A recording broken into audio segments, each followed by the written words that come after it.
Hello friend, मैं आनंद राज आप सबके बीच। देखिए, मौलाना मजरूल हक अरबिक एंड फारसी यूनिवर्सिटी जो आपका पटना में है, उसका बीएड फर्स्ट ईयर का सेशन 2021 से 23 का वीवीआई क्वेश्चन लेके आया है। कोर्स 1 जो आपका चाइल्डहुड एंड ग्रोविंग अप है, उसका वीवीआई क्वेश्चन लेके आया। देखिए, आपको मालूम होगा कि कोर्स 1 आपका childhood and growing up, course 2 contemporary Indian education और कोर्स 3 लर्निंग एंड टीचिंग, ये आपका तीनों पेपर 80-80 नंबर का होता है, समझिए। जिसमें 5 यूनिट रहता है। 5 यूनिट में आपका 10 क्वेश्चन रहेगा, 10 में से 5 का जवाब देना रहता है। प्रत्येक यूनिट में से एक क्वेश्चन आपका 16 नंबर का रहता है, समझे। फुल मार्क्स आपका 80 नंबर, 20 नंबर का प्रैक्टिकल आपके कॉलेज में असाइनमेंट लिखा जाता है, समझे। और 3 घंटा इसमें टाइम मिलता है। देखिए, मौलाना यूनिवर्सिटी का देखिए, हम 2000 आपका 20 का भी गेस किए थे, 21 का भी गेस किए हुए थे, समझे। जो 22 में एग्जाम हुआ, 20 वाला 21 हुआ था। एकदम हु बहु क्वेश्चन मैक्सिमम 10 में से 7-8 आता ही आता है, समझे। आप इतने क्वेश्चन को पढ़ के जाइएगा, आपके एग्जाम में बहुत अच्छा नंबर आएगा, समझे। देखिए, एक और चीज़ आपको बताते हैं कि किन्हीं को नोट्स चाहिए पूरा कोर्स का, कोर्स 1 से कोर्स 7 तक, समझे। यानी कोर्स 1 से लेकर कोर्स 7 तक। तो इस नंबर पर बहुत कम पे करके आप क्या कर सकते हैं, नोट्स ले सकते हैं। 9576002401 पर बहुत कम पे करके आपको क्या होगा कि नोट्स मिल जाएगा सभी कोर्स का। तो आइए हम स्टार्ट करते हैं। ऊपर में लिखा हुआ है VVI question BEd first year 2022, session हो गया 2021 से 23। यूनिवर्सिटी हो गया मौलाना यूनिवर्सिटी पटना, जिसे MMHAPU कहते हैं, समझे। फुल मार्क्स 80 हो गया। टाइम 3 घंटा। कोर्स नेम हो गया 1, जिसे 101 भी बोलते हैं, समझे। कोर्स नेम 101 होता है मौलाना यूनिवर्सिटी में। और आपका childhood and growing of paper का नाम हो गया। देखिए, यूनिट 1 में आपका 2 क्वेश्चन रहेगा। देखिए, ध्यान से बात सुनिएगा, समझे। कौन क्वेश्चन आएगा, देखिए।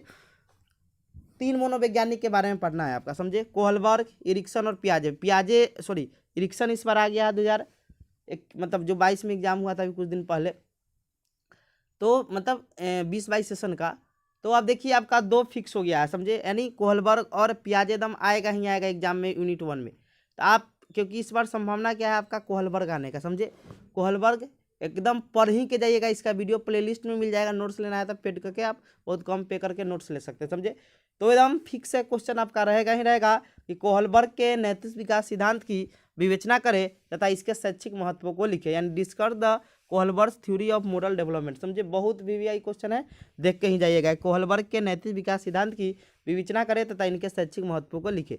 दूसरा क्वेश्चन है, देखिए, एक क्वेश्चन कोहलबर्ग मतलब सिद्धांत से आता है और एक क्वेश्चन आपका बाल्यावस्था से आता ही आता है, समझे। एकदम फिक्स है, रहेगा ही रहेगा, समझे। तो क्वेश्चन है, बाल्यावस्था को परिभाषित कीजिए। बाल्यावस्था में होने वाले प्रमुख विकासों का वर्णन करें, यानी शारीरिक विकास, मानसिक विकास, सामाजिक विकास, संवेगात्मक विकास, ये सब विकास के बारे में लिखना है, समझे। तो वही क्वेश्चन है, बाल्यावस्था को परिभाषित कीजिए। बाल्यावस्था में होने वाले प्रमुख विकासों का वर्णन करें, यानी define childhood, describe the major development in childhood, समझे। और देखिए, 2 क्वेश्चन तो आएगा, लेकिन एक्स्ट्रा में हम क्वेश्चन दे दिए हैं कि देखिए, अब 2 सिद्धांत तो आएगा ही आएगा, पियाजे और कोहलबर्ग। लेकिन पियाजे ज़्यादा है, लेकिन कोहलबर्ग भी आप पढ़ के ही एग्जाम में जाइएगा। क्वेश्चन है कि पियाजे द्वारा प्रतिपादित विकास के संज्ञानात्मक सिद्धांत की व्याख्या करें तथा उनके शैक्षिक निहितार्थों की चर्चा करें, यानी कह रहा है कि पियाजे द्वारा प्रतिपादित विकास के संज्ञानात्मक सिद्धांत की व्याख्या करें तथा उनके शैक्षिक निहितार्थों की चर्चा करें, यानी discuss the cognitive theory of development given by Piggott with the educational implication, समझे। यानी कह रहा है कि पियाजे द्वारा प्रतिपादित विकास के संज्ञानात्मक सिद्धांत, समझे। और कोहलबर्ग नैतिक विकास का सिद्धांत दिया था, और इरिक्सन जो आपका मोनोसामाजिक विकास का सिद्धांत दिया था, समझे। तो ये 3 क्वेश्चन पढ़ लीजिएगा, आपका यूनिट 1 इसी से क्लियर हो जाएगा। इसके अलावा आपको पढ़ने की कोई आवश्यकता नहीं है।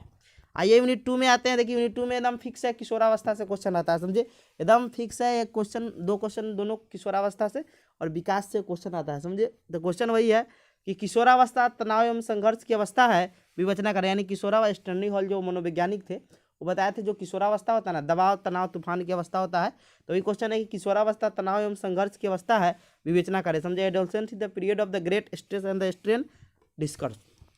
चौथा क्वेश्चन है कि विकास से आप क्या समझते हैं, बच्चों के विकास की विभिन्न अवस्थाओं का विस्तार पूर्वक बताइए। यानी विकास से, आपके डेवलपमेंट से आप क्या समझते हैं, बच्चों के विकास की विभिन्न अवस्था, यानी शैशवावस्था हो गया, बाल्यावस्था, किशोरावस्था, ये सब अवस्था के बारे में बताना है, समझे। बच्चा का रहे डेली आपका हो जाएगा शैशवा, बाल्या और किशोरावस्था, 3 अवस्था का वर्णन करना है। यानी what do you mean by development, describe in detail different stage of development of the children. और एक्स्ट्रा में क्वेश्चन है कि किशोरावस्था के मुख्य विशेषताओं को स्पष्ट करें। किशोरों को इन लक्षणों से अवगत होना एक शिक्षक के लिए क्यों महत्वपूर्ण है, यानी किशोरावस्था की क्या क्या विशेषता है और इन मतलब विशेषता को एक शिक्षक को जानना क्यों जरूरी है। 3 क्वेश्चन इसमें पढ़ लीजिएगा, इसके अलावा पढ़ने की कोई आवश्यकता नहीं है, समझे।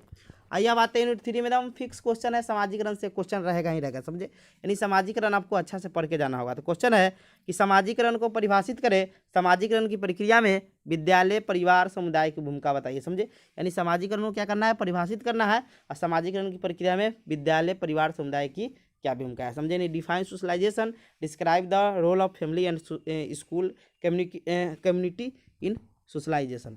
आइए अब देखते हैं, छठा क्वेश्चन है, लिंग पहचान से आप क्या समझते हैं, बिहार के संदर्भ में बालिकाओं की विद्यालय शिक्षा के मार्ग में आने वाले मुख्य चुनौतियों का उल्लेख करें। यानी what do you mean by gender identity, enumerate the major challenge in the way of the schooling of the girl with special reference to Bihar, समझे। यानी लिंग पहचान से आप क्या समझते हैं, बिहार के संदर्भ में बालिकाओं की विद्यालय शिक्षा के मार्ग में आने वाले मुख्य चुनौतियों का उल्लेख करें। और एक्स्ट्रा में क्वेश्चन पढ़ लीजिएगा कि सामाजिक असमानता का बच्चों एवं किशोरों पर क्या प्रभाव पड़ता है, बताइए। यानी सामाजिक असमानता का बच्चों एवं किशोरों पर क्या प्रभाव पड़ता है, बताइए। यानी what is the impact of the social inequality on the children and adolescent sense explain, समझे। तो इतना क्वेश्चन आप देख लीजिएगा, मतलब सामाजिक असमानता, यानी समाज में किसी की असमानता होगा तो उस पर बच्चों पर प्रभाव पड़ेगा कि नहीं पड़ेगा। तो 3 क्वेश्चन इसमें देख लीजिए, समझे। आइए यूनिट 4 में आते हैं। देखिए इसमें व्यक्तिगत विभिन्नता एकदम फिक्स क्वेश्चन है, रहेगा ही रहेगा एग्जाम में, समझे। व्यक्तिगत विभिन्नता अच्छा से पढ़ लीजिएगा कि व्यक्तिगत विभिन्नता क्या है, व्यक्तिगत अधिगमकर्ता के अंतर पैदा करने वाले विभिन्न मनोवैज्ञानिक गुणों की चर्चा करें। यानी what is the individual difference, discuss the different psychological trend causing difference between the individual learner, समझे। और 8वां क्वेश्चन है कि विशिष्ट बालक को परिभाषित कीजिए, मंदबुद्धि बालकों की क्या विशेषता है। यानी विशिष्ट बालक को परिभाषित करना है और उसमें मंदबुद्धि बालक की क्या विशेषता है उसको लिखना है, समझे। नहीं,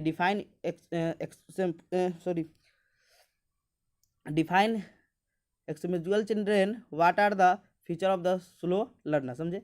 मतलब एक्सेप्चुअल जो चिल्ड्रेन होता है ना, यानी देखते हैं ना कोई बच्चा मतलब अद्वितीय होता है, उसी को यानी समान बालक को छोड़कर जितने भी बालक है सब विशिष्ट बालक, मंदबुद्धि हो गया, प्रतिभाशाली हो गया। अब देखिए इसी क्वेश्चन को ऐसे भी पूछा जा सकता है, समझे। मैंने यही विशिष्ट बालक को यही वाला क्वेश्चन ऐसे भी पूछा जा सकता है कि बौद्धिक अक्षम या मानसिक रूप से विकलांग अथवा मंदबुद्धि बालकों और उनकी शिक्षा, मतलब यहाँ बालकों नहीं होगा, मंदबुद्धि बालकों और उनकी शिक्षा की विवेचना करें, समझे। यानी क्वेश्चन ऐसे भी आपको घुमाकर ये नहीं होगा, पूछ सकता है, समझे। तो आप विशिष्ट बालक अच्छा से पढ़ लीजिएगा, समझे। एक्स्ट्रा में क्वेश्चन है कि बौद्धिक प्रतिभा क्या है, बौद्धिक प्रतिभा को कैसे संवर्धित किया जा सकता है। यानी what is the intellectual giftedness, how to the cater the individual giftedness, समझे। यूनिट 4 हो गया। यूनिट 5 में आ जाइए। देखिए ये हमें पहचान निर्माण फिक्स है, रहेगा ही रहेगा, समझे। वही क्वेश्चन है, शिक्षार्थी या अध्येता के पहचान निर्माण के अर्थ को स्पष्ट करे, पहचान निर्माण के निर्धारकों की विवेचना करें, समझे। और दूसरा क्वेश्चन एकदम VVI है कि शिक्षार्थियों के अस्मिता निर्माण, उसी को पहचान निर्माण भी कहते हैं, में विद्यालय की भूमिका का होना, समझे। अब देख लीजिए आपको 5 क्वेश्चन कौन विशेष कर पढ़ के जाना है, समझे। 5-6 बता देते हैं फिर से। पहला यूनिट में पढ़ लीजिएगा कोहलबर्ग और बाल्यावस्था पढ़ ही के जाइएगा, समझे। पियाजे भी देख लीजिएगा। यूनिट 2 में किशोरावस्था पढ़ लीजिएगा, इसका वीडियो मिल जाएगा, समझे। नोट्स ले सकते हैं। यूनिट 3 में आप पढ़ लीजिएगा सामाजिकरण, एकदम अच्छा से पढ़ लीजिए। यूनिट 4 में व्यक्तिगत विभिन्नता और यूनिट 5 में आपको पहचान निर्माण, इतना आप पढ़ लीजिएगा, इस बहुत सफिशिएंट है, समझे। तो ये आपका मतलब कोर्स 1 का भी, ऐसे ही कोर्स 2, 3, 4, 5, 6, 7 मेथड तक हम डाल देंगे, समझे। Thank you.